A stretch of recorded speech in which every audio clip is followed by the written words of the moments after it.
Welcome to the Jake Brown podcast. I owe everyone out there an apology. It has been like 2 weeks since I've done a show. I am very sorry. Life has been a little hectic. Work has been busier than I had planned on it being. And I just didn't have time during my day to get to a show. So I apologize. I will try to be better, but I appreciate you tuning in. This is Now, if any the of you Jake Brown sons of bitches podcast. got anything else to say, now's the fucking time!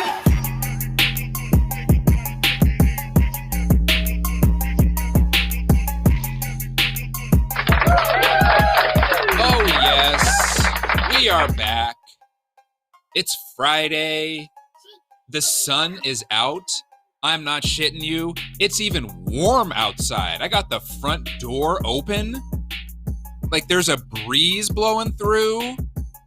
I feel like on some level, maybe we've turned the corner here from a weather standpoint. I'm not going to get too arrogant with that kind of statement about the weather because really we're just one storm away from getting fucking 2 feet of snow.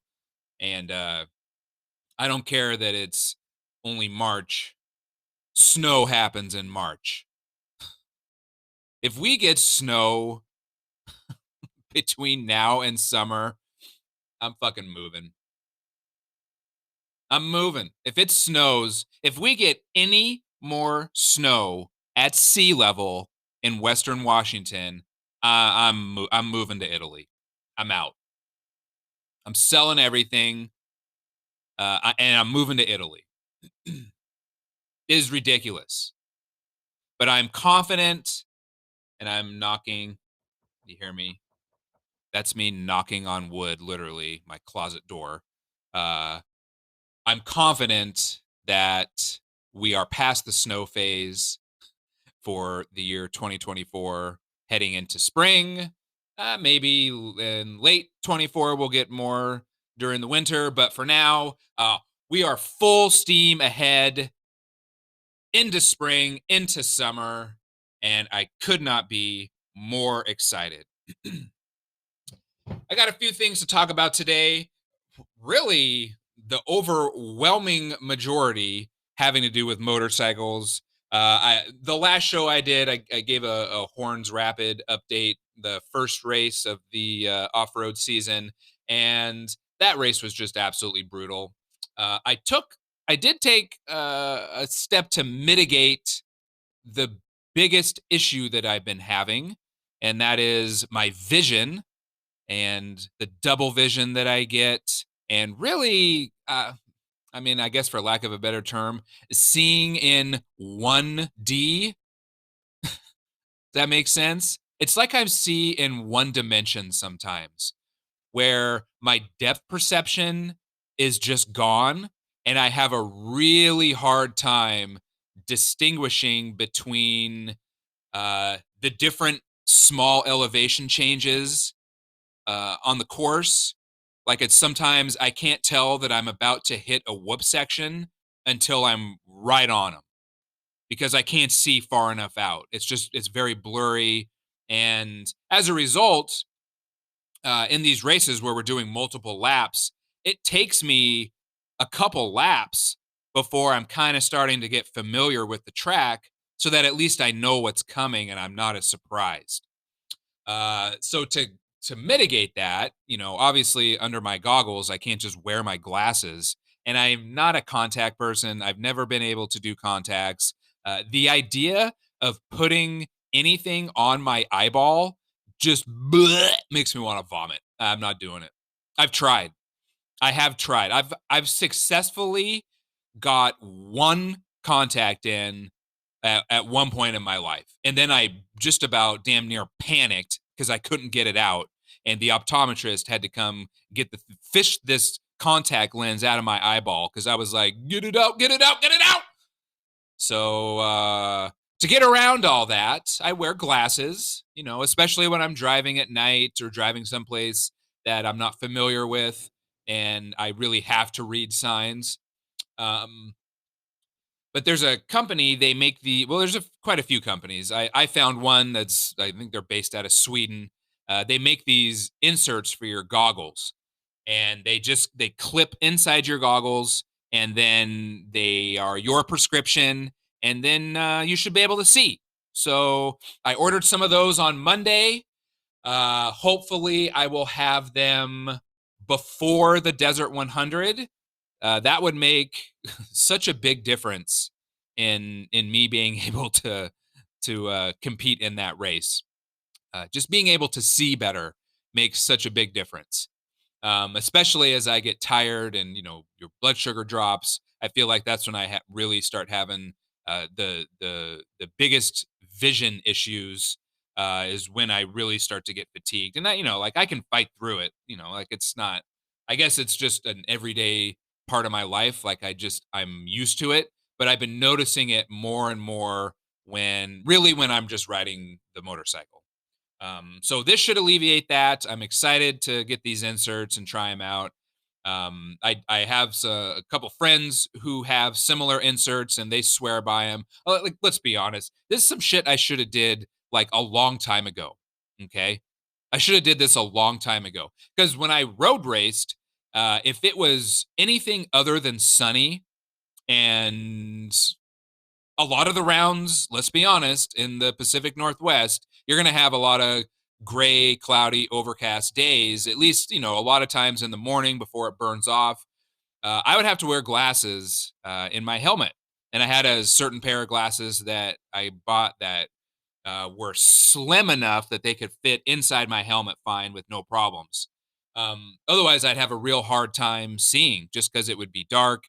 What I'm seeing would be blurry. And it wasn't necessarily for the track, it was for the other riders out there and gauging my distance to them. And, nobody likes surprises when you're doing 165 miles an hour. Surprises aren't good at that speed. So the less surprises that I could have out there, the better. And even though I'm not going 160 on my dirt bike, sometimes going 45 miles an hour feels like you're going 160 miles an hour. And, most of the time, especially when I'm, not when I'm doing these scrambles, but when I'm doing enduros, you're going much, much slower, 15 to 25 miles an hour on single track, weaving in and out of trees and stuff. It's just, it will be a nice addition to all of the safety equipment that I currently wear, that should make riding and racing that much better. So I can't wait to get those inserts. The Eddieville round that I just did this past weekend, or actually not this past weekend, the weekend before, so much fun.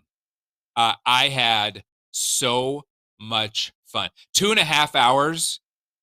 Give me 3.5 hours. Give me 6 hours. And I think they do like a little mini endurance thing where I think they do I know they do a 24-hour event, and you have multiple people on your team, but I do believe they do a 6-hour one as well.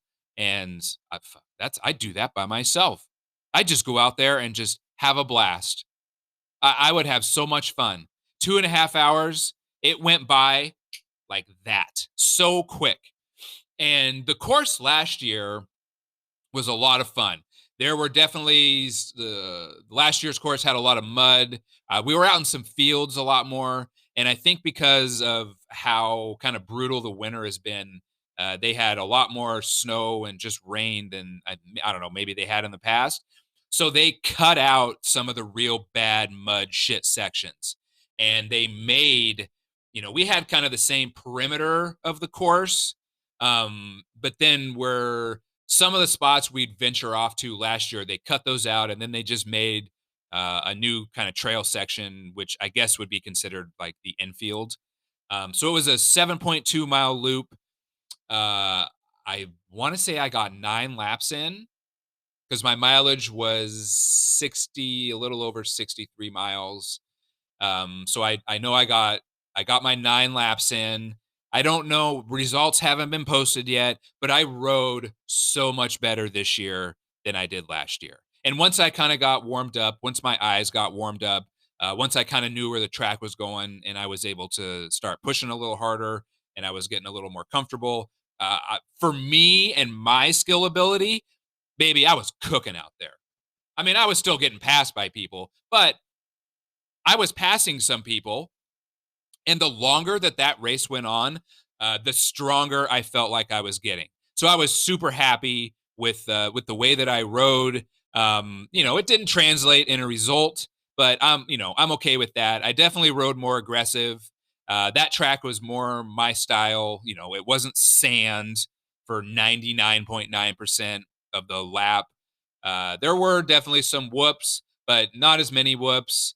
And it's just packed down dirt, some rocks, a lot of elevation change. The elevation changes at uh, at Eddieville are insane, especially when you're a motocross track. We ride, part of the motocross track, and some of these little sections, it's like they're almost completely vertical that you're going down. It's so much fun. It's such a fun track, such a fun layout.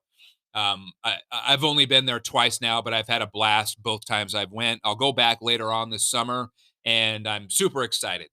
Um, I did do a little performance addition to my little two-stroke 150, which is definitely for me. It's all the power that I want. I have no desire to be one of those guys who gets a big old fucking two-stroke 300 and then just lugs it around. I like kind of wringing my bike's neck a little bit. I like how physical I have to be with the bike, to get it to perform. It's definitely more of an enduro bike. It does much, much better on single track because it's just so light and it's easy to flick around, and I can really muscle the thing around when I need to.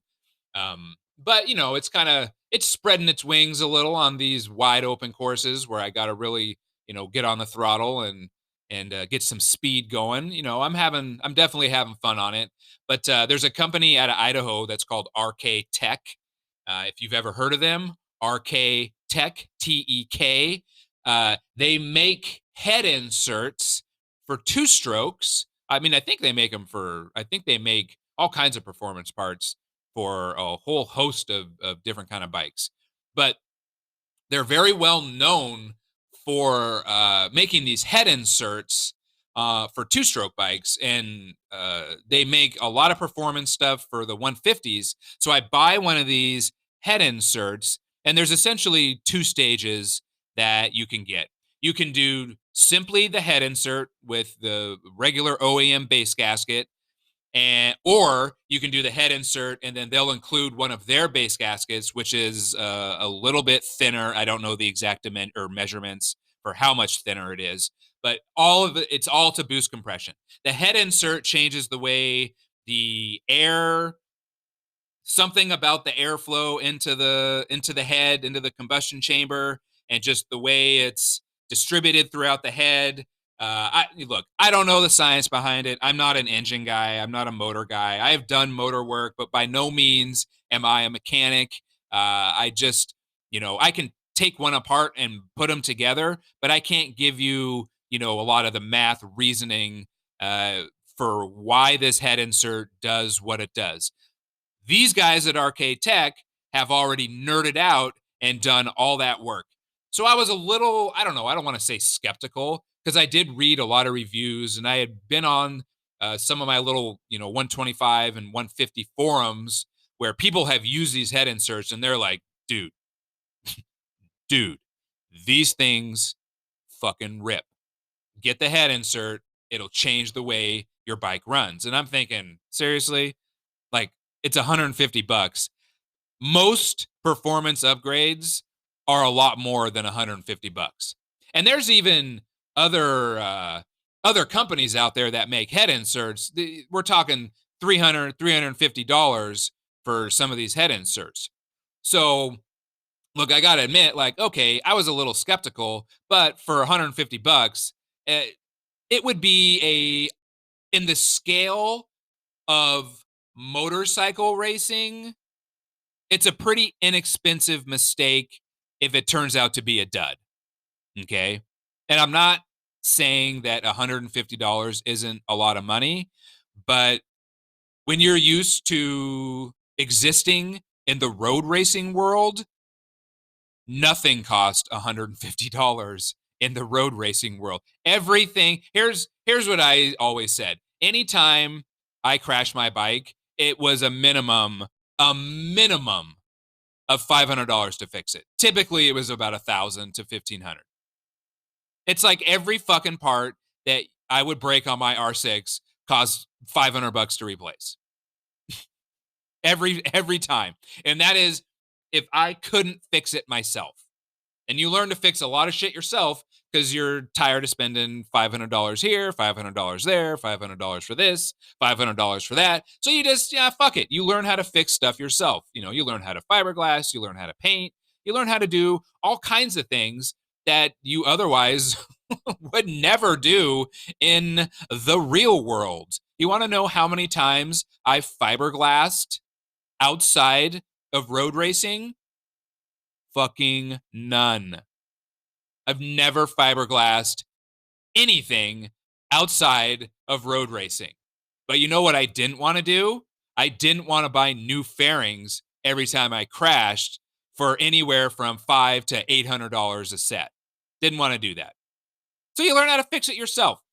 So when I say that $150 is essentially pissing in the fucking wind, it's only because I come from a racing background where everything that goes wrong cost a shit ton of money. So I was like, fuck it. I'm gonna order one of these Arcade Tech heads and see how it did.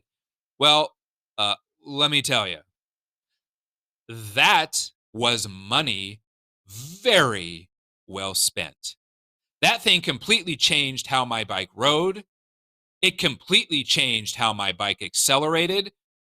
I did a little bit of planning ahead because I had added a tooth to the rear sprocket just because I wanted to be, I was kind of in between gears. Like when I would do single track stuff, I'm kind of stuck.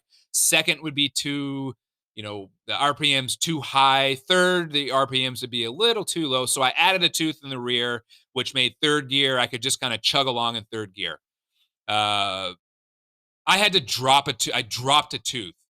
And I could have dropped 2 teeth in the rear. My fucking bike was pulling steep hills in fourth gear like it was nothing.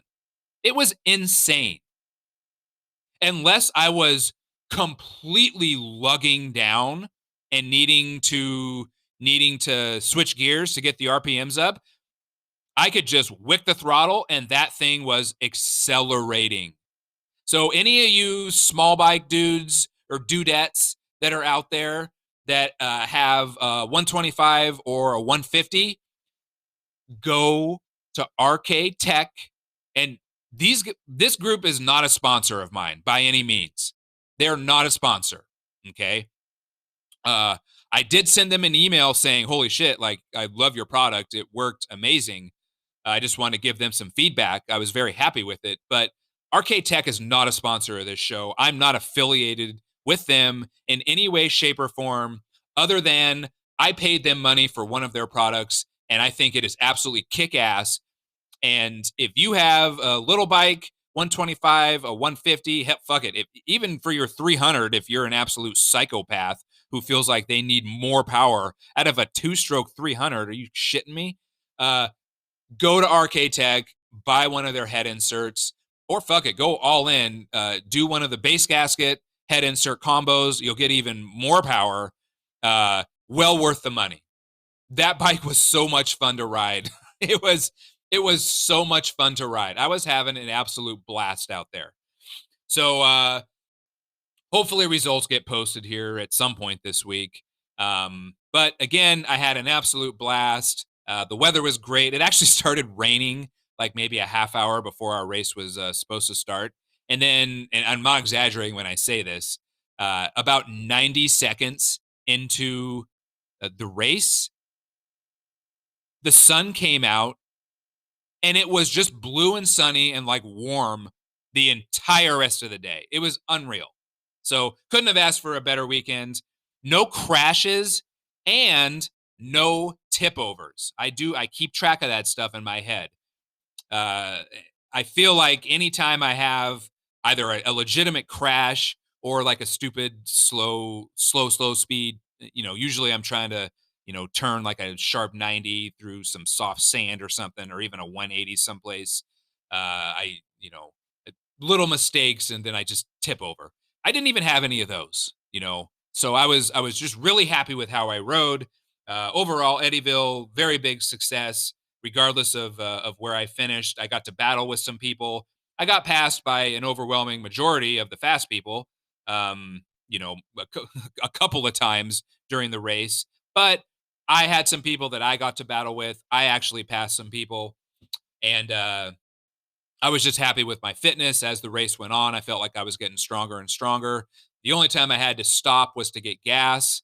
2.5 hours. I maybe could have made it the 63 miles, but it's an unknown because you never know really how many laps you're going to do, and you don't want to run out of gas a couple miles from your pit. That is not a good thing because then you're just hanging out waiting to get picked up. Um, so again, very happy.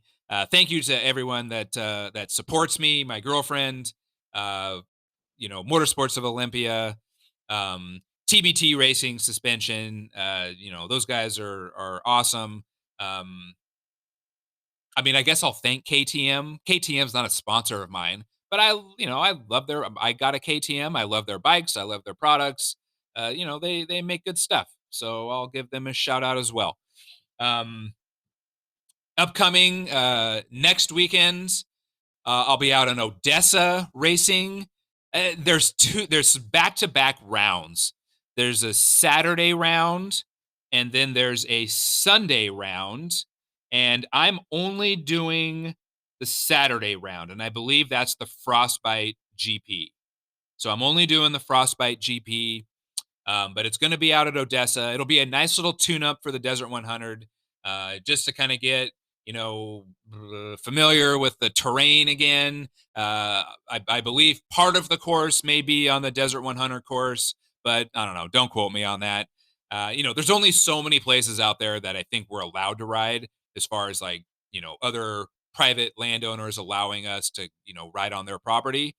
Um, so obviously, the entire course isn't going to be on there, but it'll be nice to be out in that environment again, um, riding at least terrain that's going to be the same as the Desert 100, and it'll be nice to race on a Saturday so that when I'm sore and tired, and then I have my 4 hour drive home, I have the next day to recover a little bit.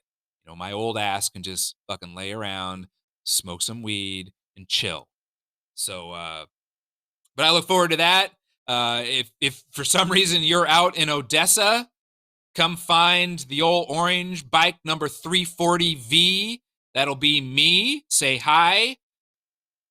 We can hang out, have a seltzer water. I, I'm not drinking, so I'll have a seltzer water with you though. That I'm okay doing that. If you're out there racing, I look forward to seeing. I don't know. I guess like the two friends that I've made. I've tried to make some more friends this year. I think I've made one additional friend, and I don't even know this guy's name. We talked a little bit out at Horn Rapids, and then I ran into him again at Eddieville, and we talked a little more there. We both introduced each other to each other, and we both got each other's name wrong when we saw each other again. And but I'm up to two friends now. I ran into my other friend from last year, Dave. I remember him. He's got some French. He's got uh, some French dirt bike. I can't remember the name of it, like Sherco or something. It's a gorgeous bike. I think it's absolutely beautiful. And then I saw him out on track when he blew past me because he's way faster than I am. Um, so hey, I'm trying to make some friends. If you see me in the pit, I'm the only one with a KTM bike underneath a Yamaha canopy. Yeah, I'm that kind of weirdo. I'm that kind of weirdo. It's okay though. I'm always going to be loyal to Yamaha, regardless of where my dirt bike allegiances reside. Anyway, come say hi. I'm super excited to be out at Odessa. That'll be a fun. That'll be a fun weekend for at least for the people who are doing both days. I'm just gonna do the one though. MotoGP started a couple weeks ago. They were out in Qatar. I'm so happy MotoGP's back. As I am happy that World Superbike is back. And I guess I'm happy Moto America's back. I'm not too happy with their stupid fucking app that wasn't working and no one got to watch like any of the practice sessions or qualifying sessions for the Daytona 200 because they couldn't get their fucking shit together. Um, I think I watched a little bit of the race. I don't know, man. I just wasn't really into it. It's such a weird event. It really it's a bunch of super bike riders that are on 600s and none of it means shit to me. It doesn't mean anything. I don't it's a giant fucking club race that has pros in it. So I don't know. Really, the only thing that I like about it is that uh, there's no tire rule. So, any tire you want to run Bridgestones, you want to run Pirellis, you want to run fucking Michelin's, Dunlops, you want to run fucking Continentals, okay, Shinkos. You run what you brung, bro. Just run what you brung. You run whatever the hell you want. So I like that. I do like that there's a variety in tires. Um, but otherwise, I don't know. I don't really care for it. I mean, like the last like 10 laps are really all you need to watch of the Daytona 200. And this year, Heron was so far in front. I think he won by like 30 plus seconds. I mean, you shitting me? You shitting me? I mean, the guy's a fan. He's an amazing rider. Don't get me wrong, but I don't know, man. 30 seconds. That's a giant gap, and that doesn't make for good racing. And so whatever. Once all those guys are back on their super bikes and they're just doing regular events, I'll definitely get a little more into it. But I don't know. I just don't care for the Daytona 200. But MotoGP, they're out in Qatar. Look, the race itself overall was fucking boring. Um, the tire pressure rule, they added or they allowed a little bit of movement. I think they reduced the minimum tire pressure? So they could at least set their tires a tad lower, like a pound lower, maybe, which ultimately will help them as the tire pressures rise. But again, we saw what is going to be kind of a staple for the races this year. We saw the best racers in the world parading around with manageable gaps between each other because the second that you either try to put yourself in position to attack, your front tire pressure is going to start to climb, and then you're at risk of being penalized. And I believe they took out the DQ rule if you're found that your tire pressure exceeds the max limit. But now I think they replaced it with like a 10 or 15-second penalty. Like you could potentially go from like let's take Phillip Island for example, where you're gonna when MotoGP goes to Phillip Island, just the way that track is, there's going to be a freight train of probably 8 to 10 people fighting for all the podiums, including the win. If you get a penalty that costs you 15 seconds, you'll go from first to 10th place. Okay, that's. I mean, what's the difference? You may as well fucking be DQ'd at that point. I mean, yeah, you're getting a handful of points, like 3, maybe 4 points, but that's a massive fucking penalty. It's a massive penalty. And watching all those riders out there just kind of cruising around, and I will get to one rider who was like, fuck it. I'll talk about him in a second. It doesn't make for good racing. It's it's boring. Like, it's cool that they're out there, and I love to see the bikes, and I like to see the different technology that's now on the new bikes, and how they took the satellite teams, how they took last year's bikes and made them even better. Like, all that's cool as hell to me. But ultimately, I want to watch these dudes racing. I want to watch them dicing it up. I don't want to watch them cruising around, uh, attacking sporadically here or there. There's just the penalty for exceeding the front tire air pressure limit is too much. And if you have a good position, these guys just hold on to those positions, it seems like, except for one rider. Except for one rider who made the race worth watching. Pedro Acosta, the 19-year-old rookie riding for the Gas team on a KTM. He was like, fuck it. I think he started 8th, worked his way up to 4th at one point, had the fastest lap of the race before he just burned his tires out. He's exiting turns just lighting up the rear tire. He's like, fuck it. The only reason that race was fun to watch was because of Pedro Acosta. And I get it, he wasn't in tire conservation mode. He actually rode an amazing sprint race, did very, very well. I think he finished 8th in the sprint, 7th or 8th in the sprint.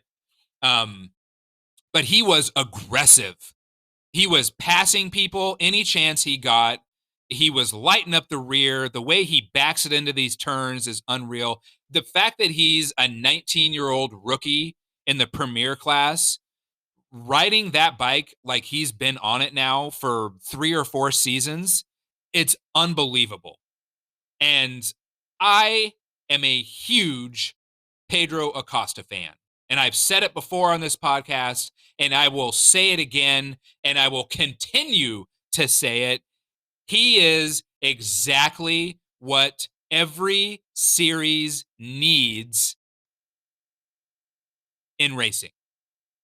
Josh Herrin is a lot of that in Moto America. He doesn't give a fuck what anybody thinks.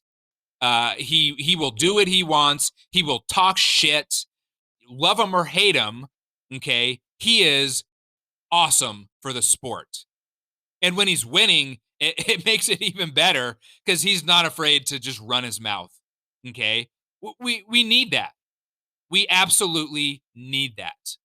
You get guys like that. I started watching, and I don't remember the name of it. It's the NASCAR documentary, this whole series that's on Netflix. Those guys are a bunch of fucking shit talkers. And it's great. It's absolutely great. Who's the guy? Joey something or other? Joey Logano, is that his name? In the yellow red car. I don't remember. I know literally nothing about NASCAR. But that show on Netflix is awesome. It shows the drivers' personalities, and that Joey dude is just an absolute shit talker who doesn't give 2 fucks what anyone thinks about him. He doesn't care. And there's a handful of guys like that. It's good. A little contention is good in sports. And Pedro Acosta doesn't want to be friends with everyone on the grid. He's there to fucking race. That's his job. He's there to win. I 100% support that mentality. It doesn't mean he's disrespectful. It doesn't mean any of these dudes in any level, in any series, are disrespectful. But you can be a fucking hard ass. You can run your mouth a little bit. And if you're good enough to back it up, you're gonna find yourself, climbing up the old popularity scale because people gravitate to that. Love them or hate them, people are gonna gravitate to that mentality. And I, for one, being a jock myself, being a racer myself, someone who's always done sports, someone who has never been afraid to run his mouth a little bit, I personally love Pedro Acosta's attitude and the way that he's approaching MotoGP. Love it. I can't get enough of it. I can't get enough of it, and I'm so excited to watch him continue to improve. And I hope that he is a problem for people this year. I hope he is an absolute fucking problem for people this year. He's not gonna win the MotoGP World Championship this year, but he's gonna take some points from some people. He will take points from people. Okay. He's going to make life difficult for a lot of these top contenders. He's just going to get better. He is trending up. Pedro Acosta is trending up, and I am 100% here for it. I'm 100% here for it. So he made it exciting. Ultimately, I think he drifted back to ninth because he just completely, I think over the course of the 21 laps, by the time they hit lap like 14, his fucking tires were fried. They were done. And he started slipping back, and he held on to his finishing place. But man, what a race. And he even said it himself. Something along, and I'm paraphrasing, he essentially said, I was out there living the dream. Hell yeah, Pedro. Hell yeah, you were out there. I would have did the exact same thing if I was in his position. Fuck it. I mean, he passed Mark Marquez at one point when he went into fourth place, and I was like, hell yeah. Good stuff. Very, very good stuff. So I tip my hat. I think they're in Portimao. Are they in Portimao next week? I think next week they're in Portimao. In Portugal, or maybe the week after. I don't know. I don't memorize calendars. I'm not like an official journalist. I don't even consider myself part of the media. I'm just some dude in Washington who likes to talk into a microphone at the end of a hallway, and that's what I do. So again, all my opinions are mine, and I'm not going to memorize calendars. Sure, I have a computer here. I could look it up, but my internet's a little slow right now. So, within the next week or so, MotoGP, they're going to be in Portugal. That's the roller coaster track, man. That'll be a cool one to watch. And at the top of my list, I mean, look, I pull for all these dudes to be successful. Like, I think what all of them do is amazing, and they are 10 times the rider that I will never be. On my best day, they're still 10 times better than me. Okay. But if I had to pick, one rider, if I had to pick one to really pull for, I'm pulling for Acosta. I want that kid to do well. And I'm so excited to watch all these races over the course of this long season. Jesus. What is it, like 21 rounds? Are you shitting me? That's just the full length races. Never mind the half length sprint races that they do on Saturday. It's a lot of 40. That's 42 races. That's a lot of races. That's a lot of races. Okay. But for the consumer, for the fan, I like it. I like it. I'll take it. Give me all the racing that I can get. Just inject it straight into my veins. Put it in my bong and let me smoke the races. If I could somehow get MotoGP into my bong so that I could smoke it, I'd be high on MotoGP every single day. Maybe I should grow my own strain of cannabis that I just call MotoGP. Could I somehow, this is such a high idea right now, and I'm not even high, but this is the stupidest high idea ever. Could I somehow get the smell of MR12 into cannabis so that as I'm smoking it and the smoke comes out, it just smells like MR12? If you don't know what MR12 is, it is a leaded race fuel made by VP. It smells like heaven. Look, I'm not sitting here saying that there is or there is not a heaven. I think maybe to a certain extent, heaven is whatever we envision our most happiest person, place, or thing to be. Okay. So it's very subjective. It's different for everyone. I think that is heaven. If I had to put smells, if I had to like rank heavenly smells, okay. Well, like what do we have? What are some things that smell absolutely amazing? Bacon. Okay. Bacon smells absolutely amazing. Who doesn't love the smell of bacon? Even you fucking weird vegans out there who refuse to eat or take part in any kind of meat, even though, you'll fucking wear leather shoes, bunch of idiot hypocrites. Uh, Even you have to admit bacon smell good. Bacon smell real good. Okay. What else smells good? Suntan lotion smells good. Like the smell of like suntan lotion when it smells like coconuts, it just smells like summer. There's no way that you can smell like coconut scented like suntan or sunscreen or whatever and not be like, oh man, oh, this just takes me back to some warm beach somewhere. Like that's an amazing smell. It's very nostalgic. It just kind of puts your mind at ease, Apple pie. Apple pie smells unbelievable.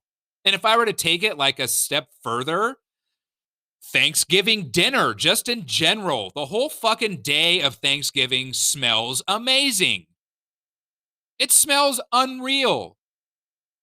Well, you know what else smells unreal? Leaded race fuel. I'm, I'm not exaggerating. I challenge any of you out there this summer at some point, go to your local racetrack, okay? Wherever there's a racetrack near you, motorcycle races, you could even go to Supercross, all right? A lot of those dudes are running race fuel as well. Go smell some race fuel. And this is probably like in the top 5 stupidest things that I've said. I'm literally telling all of you to go out and smell race fuel, but I'm not exaggerating when I say MR12 or U4.4.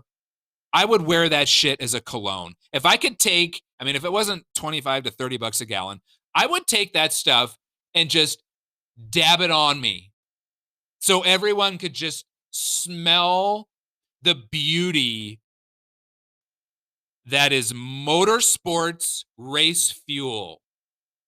Give me that leaded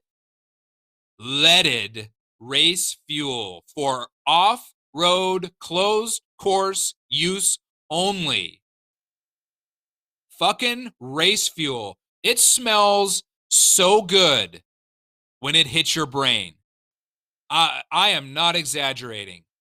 And maybe I was one of those weird kids, and maybe it's like I don't know, is it a boy thing?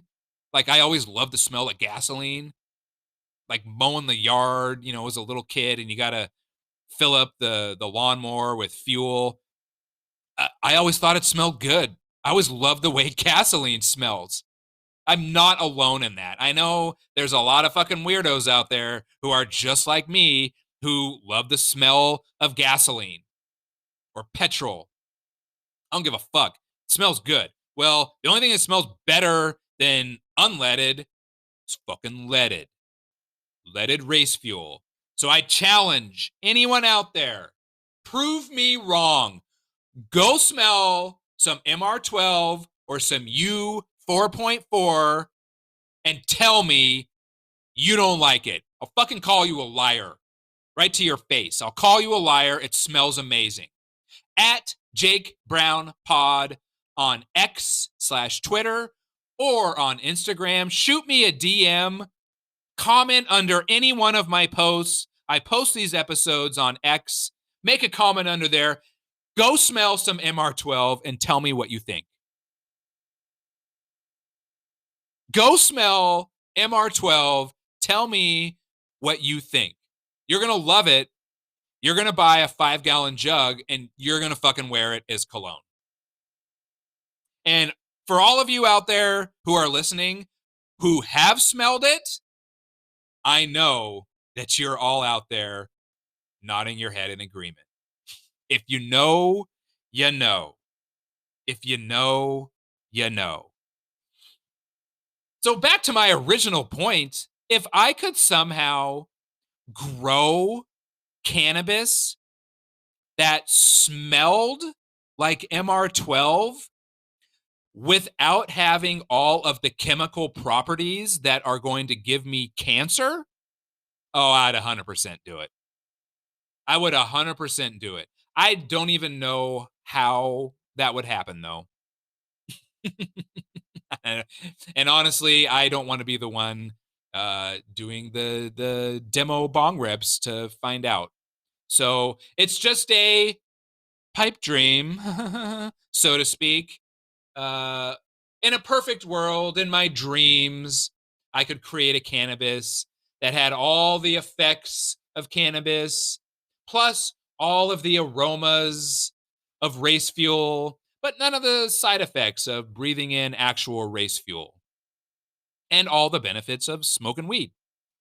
I don't know, maybe someday. I really wish that I was smart in like a science way. Like, is there someone out there who could help me create this? There's got to be some science person out there who could help me replicate a certain smell and infuse that into cannabis. We would be rich. We would be rich. And dibs on this, by the way. I am putting it out there right now. This is my idea. I got dibs on it. If anyone fucking takes it, if I go to the weed shop, if I go to, shout out Green Lady, if I go to Green Lady and I'm going and I'm looking through, the weed that I like to buy when I get there, and I see any weed that's like a sativa, because obviously an indica is not going to smell like race fuel. If I see a sativa or a hybrid and it just fucking says MR12, oh, I'm suing. I'm putting it out there now.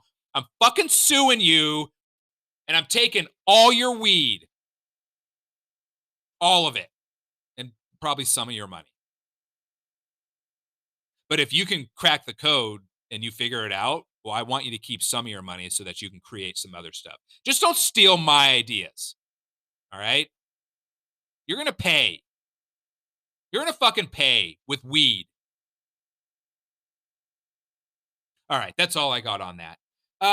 Look, there was like an actual point to this show. I did want to talk a little bit about things that we do to relax. Because after all, this is a health and or fitness related podcast. And I was talking with I think I was talking with my girlfriend about this, and it's been a couple weeks now that since we had this conversation.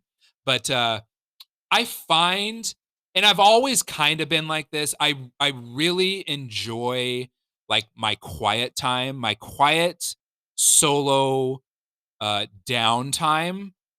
And for me personally, the things that I enjoy doing to kind of help me decompress, a lot of them are very noisy and hectic and, adrenaline filled. Like riding my motorcycle in the woods is relaxing to me. If I can duck out of work early, especially during the summer, and I go up into Capitol Forest and I can, get 50 miles in by myself, it's relaxing, but there's some adrenaline that's involved with that, and there's a lot of work that's involved with that. And it's, yeah, like my heart rate is up, and my reflexes are peaking, and by no means is that just a pure relaxation environment. The environment is, but the activity isn't necessarily uh, all for relaxing. But one thing that I find myself, and I guess I always knew it, but I never really paid attention to the fact that I was doing this. I really just enjoy going out in the garage and tinkering. I will put a podcast on. I will put some music on. I'll bring a joint out there. Every once in a while, I'll even bring like a small glass of scotch, and I just tinker on stuff. I will literally just I will spend 2 hours with a wire wheel cleaning corroded bolts. Like what? What? Like think about that. I will turn on a wire wheel, okay? And I will just grab bolts that I have that are in like I keep like I have an entire drawer in one of my toolboxes that is just dedicated to random fucking bolts. And there's some random like weird brackets, all things I've taken off bikes over the years that I end up using on other bikes at certain points. I'll just go through and just start cleaning fucking bolts for no reason other than I just like to tinker in the garage. Sometimes I will take a part of my bike apart and then just put it back together. I don't know why I do this. And I never really thought about it because it's just mindless. It's not really accomplishing like really anything. But I think I realized that it actually is accomplishing something. That is one way that I have found I can really decompress. I can go into my little workspace. My dog doesn't enjoy being in the garage, so she doesn't follow me in there like she follows me everywhere else. Um, I can just listen to what I want to listen to. I get to tinker with whatever I want to tinker with. I am getting some stuff done out there, but it's just mindless. It's just, it doesn't really mean anything, as far as being productive. But I found that what it does, it just kind of recharges my brain and it recharges my tolerance level for socializing and for being around people and just being able to interact and having patience. As weird as that sounds, if I can spend a couple hours in the garage and later today, I'm going to do this. I'm going to go out into my garage and I'm going to tinker around with some stuff more of a purpose this time. I have some things I need to get done. But I you watch when I close that garage door when I'm all done, it's almost like I have recharged my brain to a certain extent. And my whole reason for bringing this up is that I hope that you the father, the mother, the brother, the sister, the coworker, the friend, the boss, the employee, I hope you as a human being out there have found something that you can do that is going to help recharge your patience level. It's going to help recharge your soul a little bit. It's going to help recharge your whatever you want to call it, that's going to allow you to exist in a public setting. I hope that you have that activity in your life.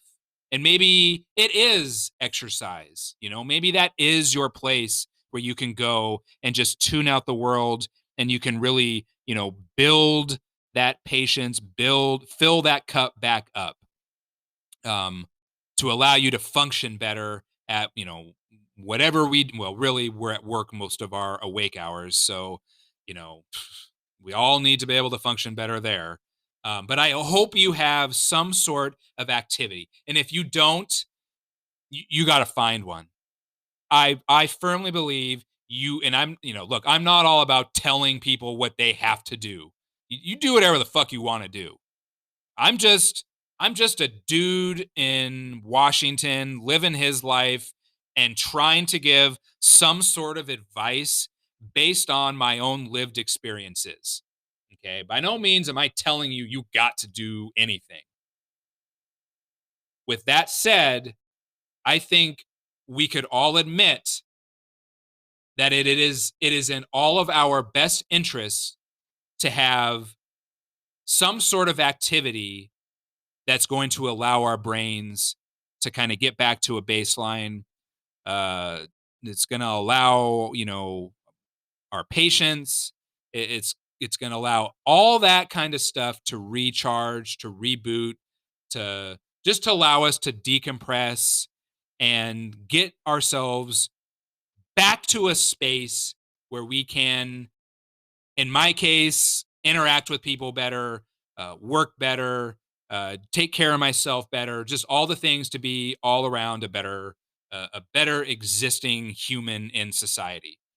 So whatever that activity is, I hope that you are able to do that on a daily basis or at least a few times a week. If not, I don't know, man. You got to find something. We all need something. We all need something that is going to help us decompress and kind of help get our heads back in the game, especially after we've been stressed out or whatnot. Okay. So that's how I wanted to end this episode. Look, again, I want to apologize. I know that I haven't been around the last couple weeks. I'm going to do better about that. Again, it's Friday. It's sunny. It's warm. I hope everyone in the beautiful Pacific Northwest gets outside and enjoys this. Get that vitamin D. For everyone who lives literally anywhere else, I hope you are all doing well. I love you all. Thank you again for supporting this podcast, and I will talk with you later.